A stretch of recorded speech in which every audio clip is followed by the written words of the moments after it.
All right. Can you tell me about an incident that happened at a nightclub in Hollywood back when you were at the Row? I think Eastwood was involved. Can you explain what happened with there? I think it was at the Gate That's man, Club. that's one of Reggie's favorite stories because he swore up and down he was finna crack Megan Good that night, and because the shit went up, she the one that happened to get away. But it was a really a simple incident, not much to report upon. It was just big for us, like as a fraternity, a memorable moment. But it was something simple as I believe I was sitting down. I believe I had a female sitting on my lap, but it was somebody with their back to me kept stepping on my foot. And you know how you like getting his attention, like, hey, homie?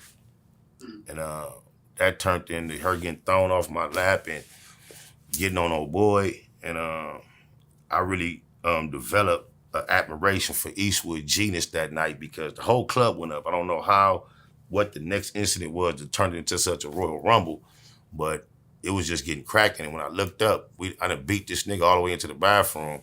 And nigga Eastwood was right there with me, whooping on him. So he wasn't budging, turned down, he was super turned up, charged up. And one more memorable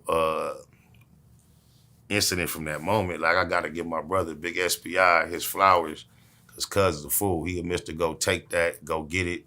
He's a legendary career jacker. That's just who he is. He a gangbanger, he a gangster, he a G, he all that. But cuz is thinking purse first in most cases. Whenever you thinking violence, he's thinking money. And I could just remember, cause like when all the chaos, everybody like just mobbing through trying to get out the door, just stampeding. My brother was like leaning against the wall like this, just watching the crowd. And he just, whop, and got a chain. I don't know how he knew his chain was the real chain. He snatched that motherfucker off. We was at the pawn shop the next morning. Yeah, I got like 8 bands, but it didn't nobody. We was like 30, 40 deep with nobody else with us thinking about that shit. Niggas is fighting, tearing shit up. This nigga was in the cut, just scoping, still enjoying. Shout out Big SPI, cuz you a fool. Oh my mama don't like.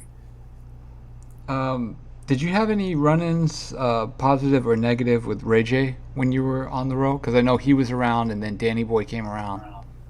Yep, Ray J came around and we was quite casually around each other quite a bit for I can't recall how long he was around.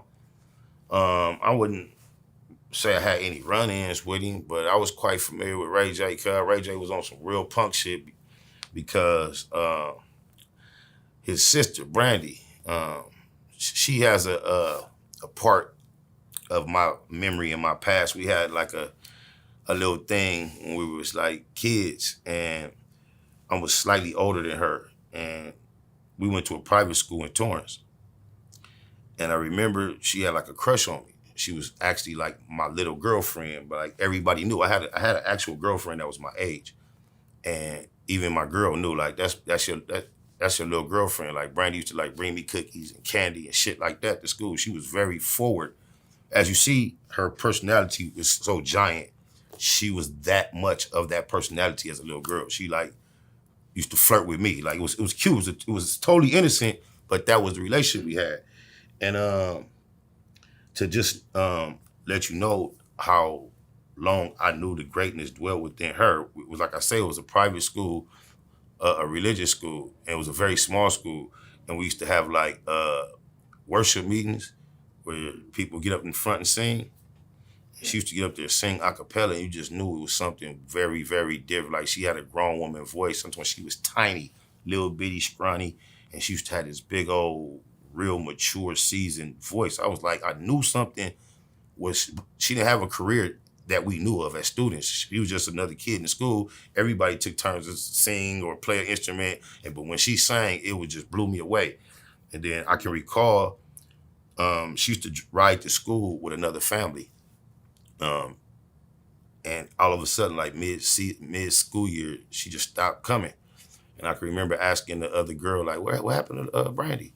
And I remember they were saying, oh, she got like a deal singing commercials for Walt Disney. And then a few years later, when I became almost a young adult or almost a older teen, I remember the whole "I wanna be down," and when that shit hit, as sure as I was that was the same little girl, I wasn't sure. It's like, damn, it can't be. I got in touch with a few people that went to that school with us, and they were like kind of sure, but wasn't sure. So when I got around Ray J, I'm like telling him the story, and he like can recall the school when she went there. I'm like, man, I ain't tripping, man. I just would love to speak to her, man, just to have a moment, to have a familiarity to remind that day. And he used to really like, oh, for sure, for sure, for sure. Bitch ass never let me get on the phone with her though. Oh, my mama. And that's the only thing I could consider a run-in with Ray J. Oh, and one time, shout out Keita Rock, neighborhood to the neighborhood, free to low. We was having a gang of pills amongst our circle, ecstasy pills back in the day, boats by the thousands. I remember my brother I think he gave Ray J like a boat or two on front, on consignment, just because it's Ray J, you know he good for it. However, it took quite some time to cash my brother out.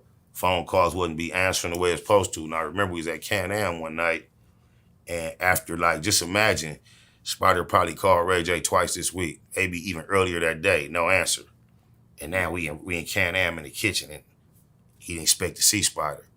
So now Spider on cuz. I remember he was on cuz so hard that nigga Ray J started crying. I remember Miss Chalet was in there washing dishes. She left and went and told Shug to go get Shug.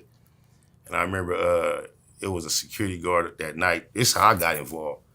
Cause when my brother was going big on Ray J about his money, the security guard, corny ass square nigga, gonna tell Ray J, hey, scoot over, man, cause my aim ain't that good.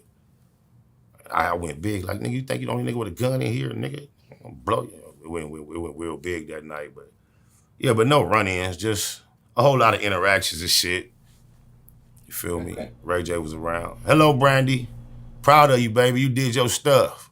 On my mama, I saw it in you way back then, though.